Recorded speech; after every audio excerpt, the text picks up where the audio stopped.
the people who dream and those people who dream big have a different kind of life than the people who don't dream. And most people are just satisfied with at. There's always a next level. Your definition of greatness and what you want to achieve could be totally different than somebody else's. You know, we always say, no one wants to be first, okay, because they're afraid of the consequences that come with doing something first. If you're not getting the results you want from your dream, then examine your motivation. Give yourself something to work towards constantly. Take charge of your emotions. Don't let someone else choose them for you. If you're not going to do everything that is necessary to get where you want to be in your life, why even bother? Sounds harsh, doesn't it? Makes you wonder, why am I saying exactly what I just said? Because the time is now for you to recognize that there is no time to be feeling pity about your discussions and what it is that you have inside yourself. You have got to have a different type of conversation within yourself and stop doing the word can't and stop doing the word try. Dreams will remind you that even if the situation isn't temporary, dreams still give you a purpose to live a bigger life despite what you're dealing with. Because they will help you move through the chapter of the life that you're in more powerfully, more grounded, and more fulfilled. Now, believing in yourself is simply an attitude. Believing in yourself is a choice. You have to choose to believe that you can do anything you set your mind to. Anything at all. Because, in fact, you can. Those who succeed don't believe in limits. They study until they understand. They don't give up when they experience doubt. They don't give up when it's hard.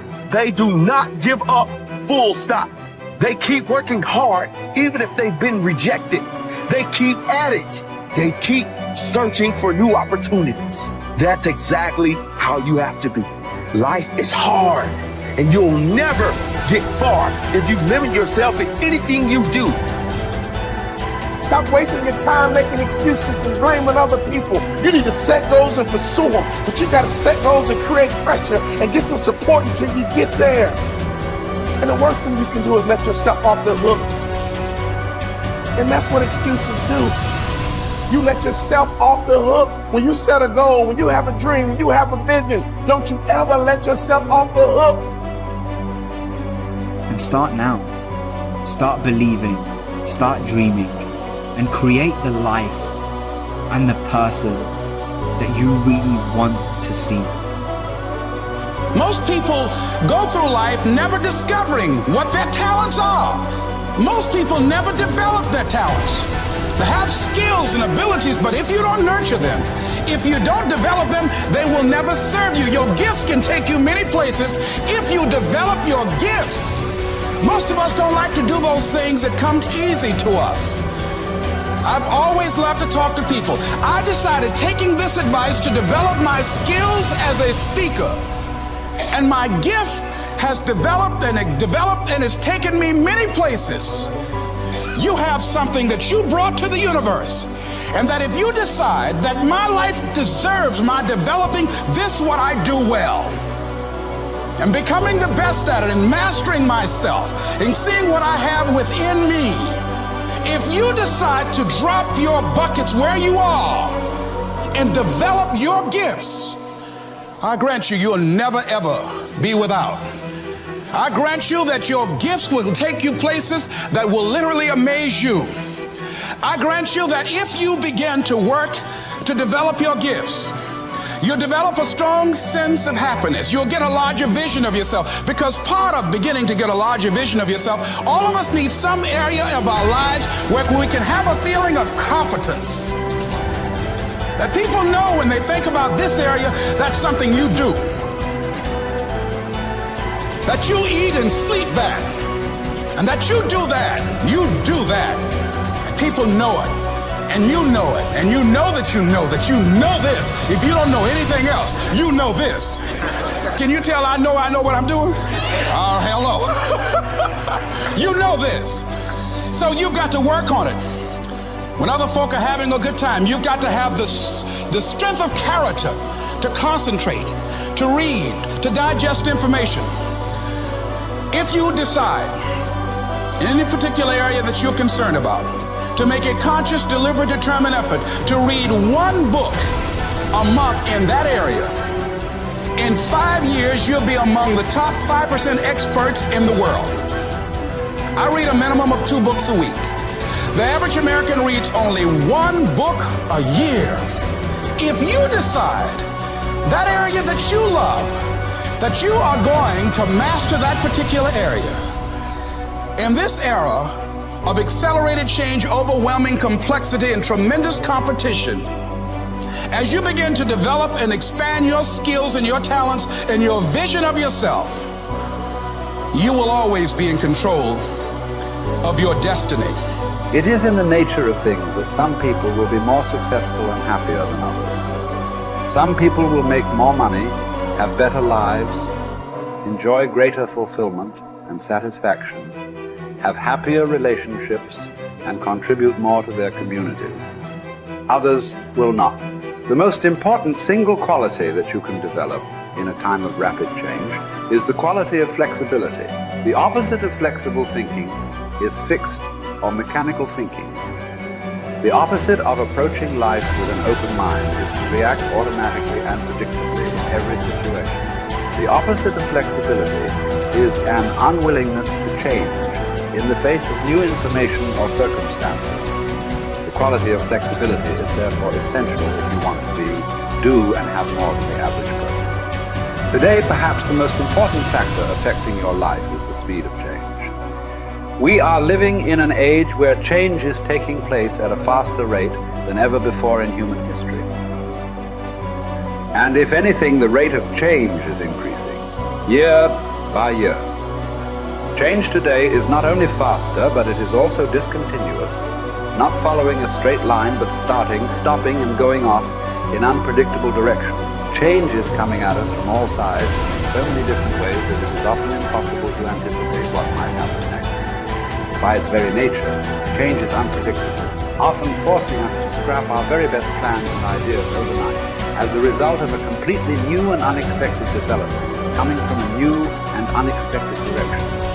As a result, we have to remain flexible in our thinking and in our possible courses of action. You must learn to say to remain flexible is, I made a mistake.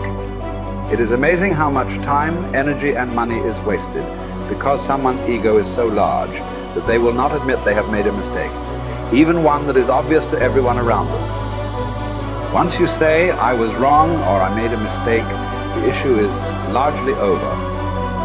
From then on, everybody can get on with resolving the problem or achieving the goal. But as long as a key person is unwilling to admit that he or she has taken the wrong course, everything comes to a stop. We have seen this repeatedly in national politics, where the failure of a single person to admit a mistake or blunder has led to tremendous waste of time and energy for everyone involved, and often for the entire nation. Here is the most important rule of flexibility. Be clear about your goal, but be flexible about the process of achieving it. Always be open to the influence of your superconscious mind. Remain sensitive to the possibility of serendipitous and synchronous events. Be open to ideas, inspirations, and input from other people. In the New Testament, Jesus said, you must become like a little child if you would enter into the kingdom of heaven. One interpretation of these words is that you must remain open-minded, flexible, calm, confident, and curious if you want to be able to recognize new opportunities and possibilities as they open up around you on your journey toward your goal. Resolve to remain flexible and open no matter what happens. Remember, there is almost always a better way to accomplish any task or to achieve any goal. Your aim should be to be alert and aware to what it might be, to find it and then to take action in that new direction as quickly as possible. This will ensure that you inevitably reach your goal, sometimes in the most unexpected and surprising ways. You see, you can have anything you want in life if you want it badly enough and are willing to pay the price. Now, the rules regarding the price of success are simple. There's just 2 of them. Number 1 is you always have to pay full price for success. And number 2 is you always have to pay in advance.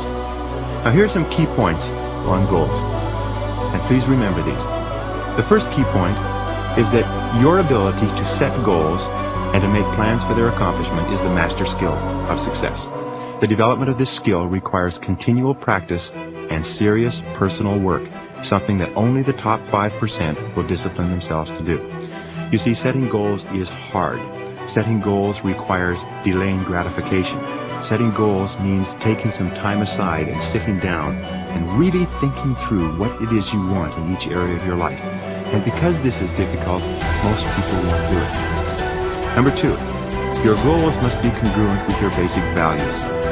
Your self-esteem comes from engaging in activities and working toward goals that are consistent with what you believe to be good and right and important. Take some time to think through what you believe in, and then structure your goals in harmony with your innermost convictions. What are your basic values in life? What would you live for? What would you fight for? What would you sacrifice for? What would you die for? What are the most important things to you in life? And are your goals, are your daily activities congruent with those values? Now, one of the things we know about high-achieving men and women is that they're very clear about what it is they believe in. And one of the things that we know about underachievers and failures is that they're very vague about what it is they believe in. Because when you know what your values are, then it's quite easy for you to make the critical decisions in your life. But if you don't know what your values are, or if you've never taken the time to think them through, then you will toss with the wind and you'll go whichever way the wind blows on almost any area of decision. Fourth point in goal setting, you must have a major, definite purpose. One goal that is more important than any other. You can have many different goals, but you must have one goal which is number one. And many people ask me this question. They say, fine, well, can I have two major definite purposes? And the answer to that is no. There's a line in the Bible that says, a double-minded man is unstable in all his ways.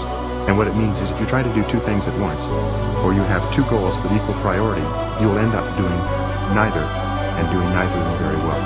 The way you choose your major definite purpose is once you've listed all your goals, you ask yourself, which is the one goal, the accomplishment of which would move me more rapidly toward the accomplishment of all my other goals than anyone on this list?